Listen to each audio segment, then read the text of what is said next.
Olá! Nesse trabalho faremos uma análise sobre o tempo de headway no metrô do Rio de Janeiro, avaliando simulações feitas e apresentadas no artigo Um estudo preliminar para um procedimento metodológico para estimativa de headways em operações ferroviárias, o caso do metrô do Rio de Janeiro, por Fábio Pinheiro Alves e André Rodrigues de Carvalho, da Universidade Federal do Rio de Janeiro, comparando a simulação apresentada no artigo com alguns detalhes que ocorrem na prática no sistema metroviário do Rio. Nas grandes metrópoles, o embarque e desembarque de passageiros nas plataformas de metrô tende a ser maior nos horários de pico, o que resulta em plataformas e trens superlotados. Este fato leva a crer que se a oferta de vagas no metrô fosse maior, acomodaria uma parcela maior da demanda total de transporte que migraria de outros modais para o metrô. Contudo, realizar o aumento da capacidade ferroviária é extremamente caro e, por isso, antes de qualquer investimento, uma boa prática de planejamento é necessária e requer um estudo de capacidade do transporte atual. Intuitivamente, podemos entender que trens parados de porta aberta até lotar levam uma quantidade maior de passageiros por unidade de tempo, porém isso não ocorre, como veremos a seguir. Aqui é a estação central do Rio em horário de pico antes da pandemia. Marinov apresenta no artigo Railway Operations Timetabling and Control a busca por uma operação que se aproxime da ideal. Muitos fatores influenciam a eficiência do transporte ideal, muito além da demanda ou dos horários de pico, como por exemplo, atrasos operacionais, indisponibilidade dos materiais rodantes, condições climáticas, entre outros.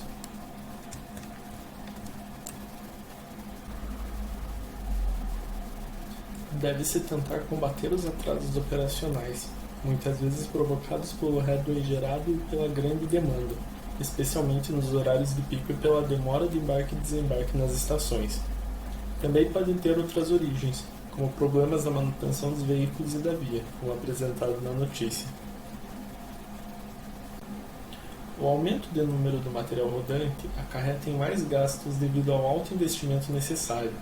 Aumentar a quantidade na via também nos leva a crer, de forma intuitiva, que a capacidade de transporte aumentaria. Logo, mais pessoas estariam circulando e de forma mais rápida. Porém, na realidade isso diminuiria ainda mais a velocidade de circulação dos trens nas vias, além de diminuir o headway entre os trens, provocando mais atrasos ainda.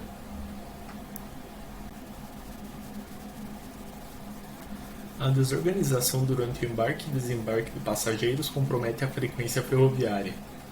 Quanto mais tempo o veículo ficar na plataforma da estação de porta aberta, mais trens que estão atrás precisarão reduzir suas velocidades ou até parar, aguardando a liberação da seção de bloqueio da plataforma ferroviária para poder chegar à estação.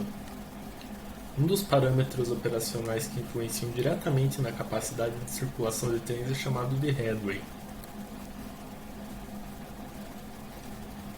A definição de headway é o intervalo de tempo entre dois trens consecutivos, medido entre faces frontais dos veículos em circulação.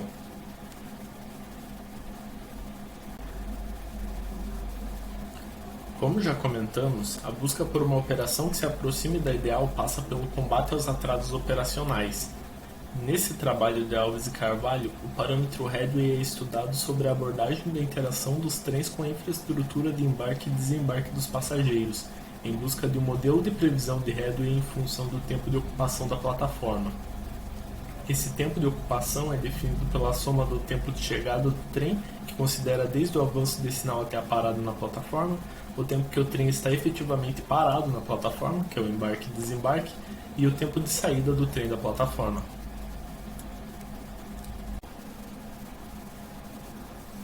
Acredita-se que controlando os tempos de ocupação através da diminuição dos tempos de porta aberta seja possível minimizar os conflitos de grade. Porém, um experimento prático de soluções para minimizar o tempo de ocupação de plataformas geralmente é inviável. Nesse caso, engenheiros e planejadores propõem o uso de simulações computacionais. Além disso, durante a própria operação, há tecnologias envolvidas, como o CTC e o OAT. O controle centralizado de tráfego é feito através de um Centro de Controle Operacional, CCO, que possui a localização dos trens na malha ferroviária.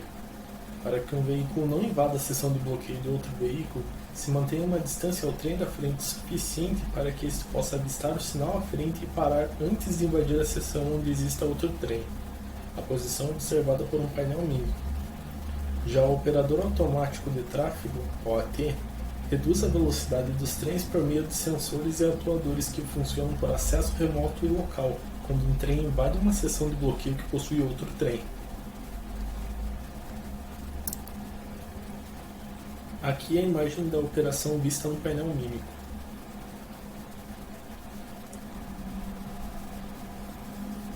Segundo a Li et al., podemos usar simulações discretas através de modelos computacionais e lógica da programação de eventos similares à realidade para analisar impactos em mudanças na infraestrutura. Segundo ele, as pesquisas se dividem em 3 tipos: simulação da performance dos trens, SPT, que trata de verificar como mudanças nas normas operacionais ferroviárias afetam a operação dos trens; otimização da operação ferroviária, OOF, que basicamente avalia como mudanças na grade dos trens e na utilização de algum recurso, como estações, operadores de tráfego, afetam o custo, efetividade e eficiência da operação ferroviária; e simulação da infraestrutura, que trata de simular como as mudanças que podem ser feitas na infraestrutura e na superestrutura ferroviária podem afetar a operação ferroviária. Esse trabalho utiliza as metodologias DSI e DSPT. No procedimento proposto pelo trabalho, a simulação foi realizada no nível microscópico, que trata a análise individual de cada elemento no evento. Atualmente, é possível incorporar uma inteligência artificial para cada indivíduo nessas simulações. O embarque e desembarque dos passageiros foi simulado no software Legion Spaceworks.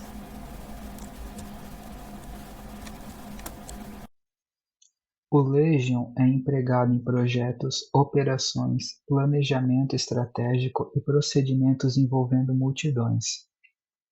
Fatores como a capacidade física da infraestrutura da estação, controle de acesso de entrada, medidas de contenção em geral, podem ser avaliados em conjunto com o headway e tempo de ocupação da plataforma para evitar a saturação e aumentar a eficiência do sistema. Através da simulação de fluxo de pedestres, é possível sugerir novas estratégias operacionais ou aperfeiçoamento das estratégias existentes. O metrô do Rio de Janeiro é composto por 3 linhas que cruzam a cidade, ligando a Zona Norte com a Zona Sul, através das linhas 1 e 2. A linha 4, inaugurada em 2016, liga a Zona Sul à Zona Oeste da cidade. Até a data desta apresentação, o metrô do Rio conta com 41 estações no sistema. Ainda estão em planejamento a linha 3, que vai ligar Niterói a São Gonçalo, 2 cidades na região metropolitana do Rio, e a linha 5, que vai ligar a Zona Sul ao centro.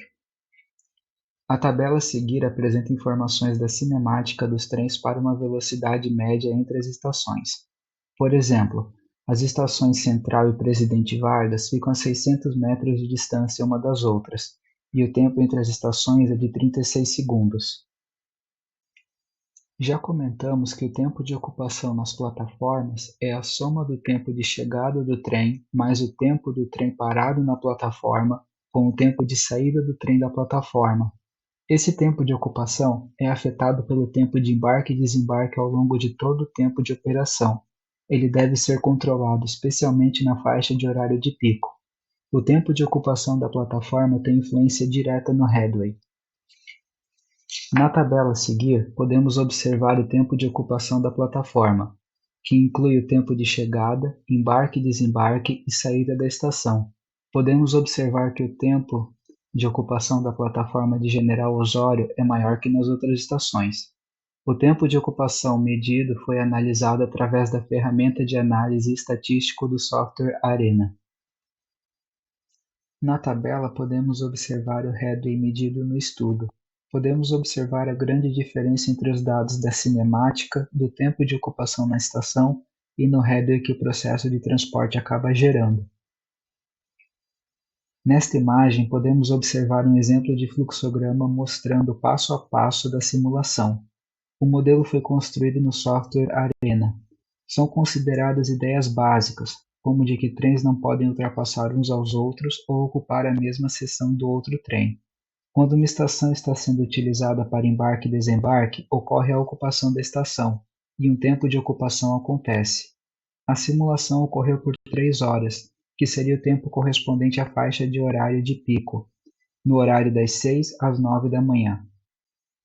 A simulação foi repetida 30 vezes, com um período de aquecimento de 30 minutos. Esse procedimento foi repetido para 3 distribuições, correspondentes a tempos de ocupação que foram alocados no bloco de embarque e desembarque das estações.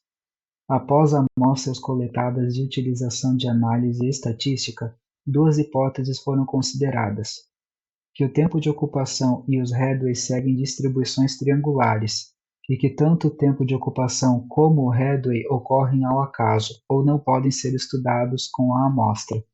Para o tempo de ocupação, optou-se por adotar a distribuição encontrada para a estação Cinelândia, por ser a menos afetada por um efeito de borda, já que nas estações de ponta, como a Central e a General Osório, os trens permanecem na plataforma por mais tempo para embarque e desembarque.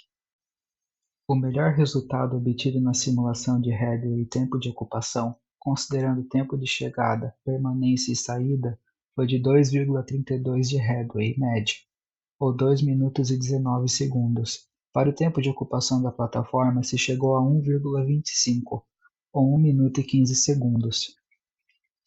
Na simulação para pedestres foi utilizado o software Legion. Alguns fatores, como velocidade das entidades, destino e circunferência foram considerados. A velocidade seguiu distribuição normal entre 1,3 e 1,7, com média de 1,5. A circunferência foi considerada em 25 cm de raio. Para o metrô, se considerou headway de 2 minutos e 20 segundos. Outra simulação para 2 minutos e 42 segundos e 2 minutos e 54 segundos, com distribuição triangular, 1 minuto e meio de tempo de ocupação e distribuição triangular de 20, 30, 40 e 50 segundos de tempo de porta aberta. Os dados de headway e tempo de ocupação obtidos na simulação foram analisados e usados em regressão linear. O modelo mais adequado encontrado é a apresentação na imagem headway versus tempo de ocupação da plataforma. O modelo de previsão de headways médios, em função de tempo de ocupação, foi aplicado ao cenário base para confirmar seu funcionamento e verificar o ganho que reduções no tempo de porta aberta poderiam gerar no headway dos trens. O resultado está mostrado nesta tabela. O desvio padrão de passageiros embarcados foi de 22 pessoas. Podemos afirmar que o headway não depende apenas do tempo de ocupação nas operações ferroviárias. O sistema de controle e permissão de tráfego e as decisões tomadas pelo operador de tráfego também têm profunda influência no headway. Um ponto importante que observamos é que o trabalho considerou saídas equivalentes. Isso não ocorre na prática, já que regiões com maior densidade populacional e população absoluta tendem a gerar maior circulação de pessoas nas estações. Zonas empresariais, com indústria e comércio concentrados, também tendem a ser destinos frequentes dos usuários e podem aumentar consideravelmente o fluxo de passageiro nas estações mais próximas. Aqui estão algumas referências que nós utilizamos no nosso trabalho. Obrigado por assistir.